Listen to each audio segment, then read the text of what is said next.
doing my best to make you part of us.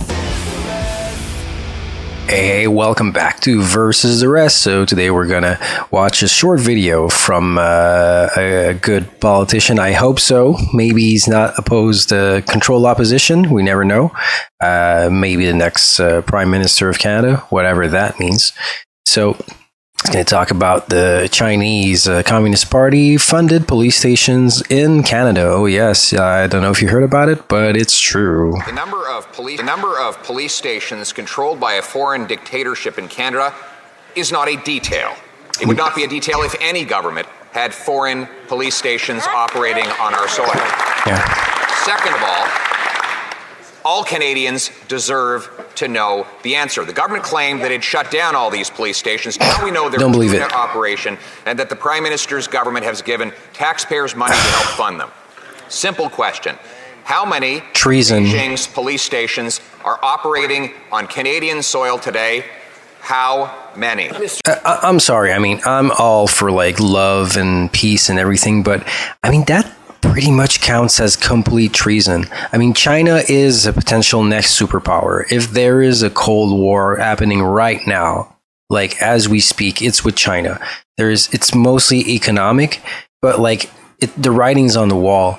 Unless something like really bad happens to China or a twist of events, they're probably going to take like over the world as far as the economy goes, and maybe socially, which is very dangerous. Chinese Communist Party is not a model that should be shared and not liked, especially from somebody like Justin Trudeau.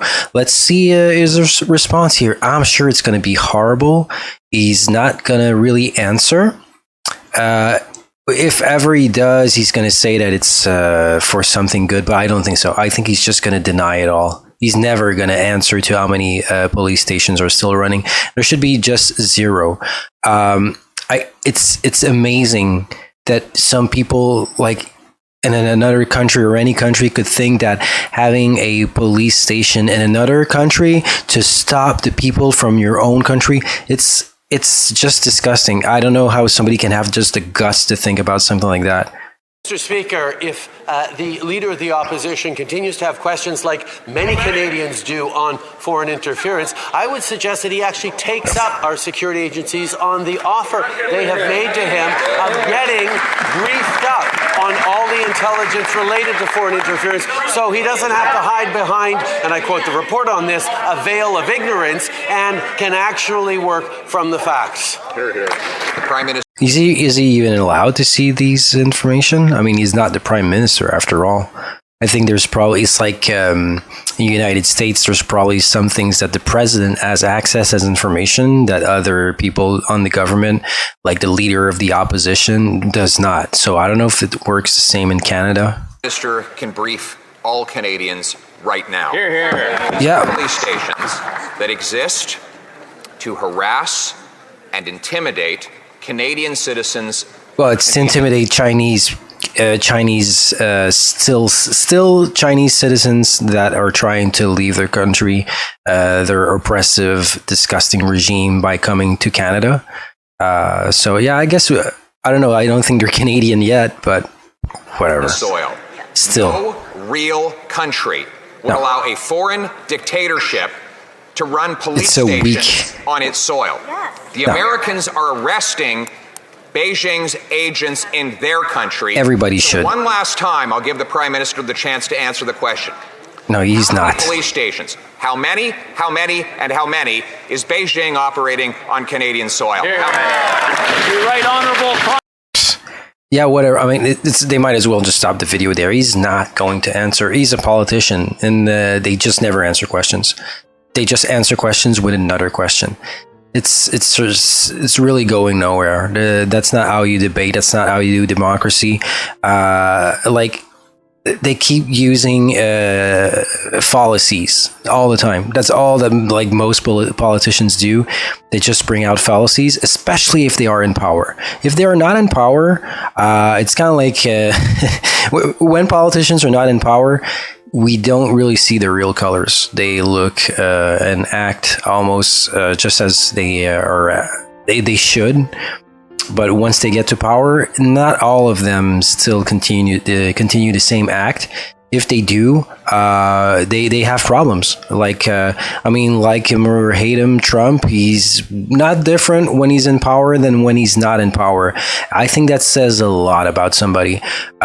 He might be boasting about his own achievements, but when he talks about other people, corruption and everything that doesn't have to do with himself, I think he's pretty right on the money. He doesn't have any remorse about being bitchy on somebody that deserves it. It's really lacking in politicians. There's just too much. Well, the whole world, there's just too much hypocrisy. I think it needs to stop. I mean, it needs to stop somewhere.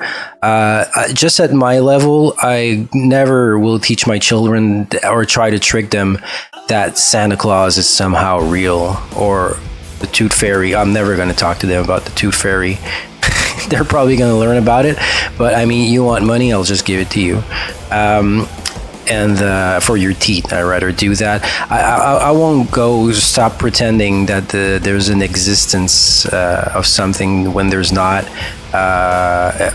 If new information comes, I'm willing to change my ideas. But I mean, if people want to come with their ideas, I hope they're prepared to know what my ideas are first. If you want to defeat your enemy, you must first know yourself and to know your enemy also. So that's the way it rolls. I mean, if you want to come debate with me, I don't know, let's say a subject that I know a lot about, like flat earth, like good luck. Good luck if you don't know about it. I mean, you're just wasting time. It's like try to debate, I don't know, like a mathematician when you don't know maths, like you just did your 6th grade. It's ridiculous. Yeah, you need to learn about your enemy before you debate. So, okay, so I guess maybe I'll talk about other subjects like that, like the Tooth Fairy or something, maybe someday, but I might spare you about the information, the deep underground information that I know about that. All right, so see you next time on Versus the Rest. We are Versus the Rest. Ciao, ciao.